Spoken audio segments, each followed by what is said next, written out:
like to start off by, and I'm going to try not beating the mic. Generally, I'm loud enough. So, can you hear me in the back? Yeah. Okay. First of all, try another level of volume. Okay. What is nice about running, and basically you all appreciate this even if you don't recognize it, is it's competitive, but it's not. It's competitive against who you were yesterday and what you did before, not whether Scott beats me or I beat Scott. Now, in my dreams, that would never happen. In my dreams, it might happen, but in reality, it would never. Okay? And I want to sort of identify that this is just such a beautiful synergy. The family of running and the competition out there. It's not who you beat, but it's how much you challenge yourself to be better than you were. And that was the message I tried to convey in club workouts. One time I had a leave, a sabbatical leave, and I was in England for a year.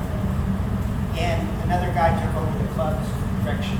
And he was coaching people that, Kim, you've got to be married. In workouts even. That is just so wrong because it violates the fundamental value of what we have as running, because the ultimate competitor is never the other person, it's the clock. And that's all that matters for 99% of us. For Kim, she had to beat people. But fortunately, in the running club environment, there are very few Kims, both fortunately and unfortunately. Very few Kims. And those that I worked with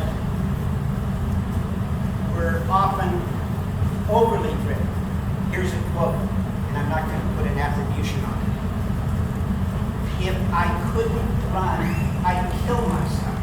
That is a serious, intended quote. And I won't identify who. Some of you will probably know it's a female. Now, the beauty of this sport is each of you, and as a coach, each of you had your own, and still have, your own dreams. And as I stand right here, one of the people that I had planned to talk about was this man right here. Because he came to CHIPS, this is Steve Yee, he came to CHIPS, hung up in his marathon performance at around 3:08 territory. He told me 3:09, is that it? 3:07. 3:08 territory. And he tried to break 3. That was his goal. And we were able, Chris and I, to talk to Steve, to change his training patterns, to tweak those, and over about a 6-month period, one of his favorite races was the Portland Marathon, and he went up to the Portland Marathon, and he didn't break 3 hours. He destroyed 3 hours. And I took as much pleasure in that as he did. Absolutely. And it showed. I also want to share another little anecdote of another training buddy of mine that's an example of this synergy. And you don't compete against people, you let that energy pull each of you to be better. And it's this guy right over there in the white shirt. That one, I actually, when I was notified about being so recognized, I made sure that he came. Because I want you all to know him.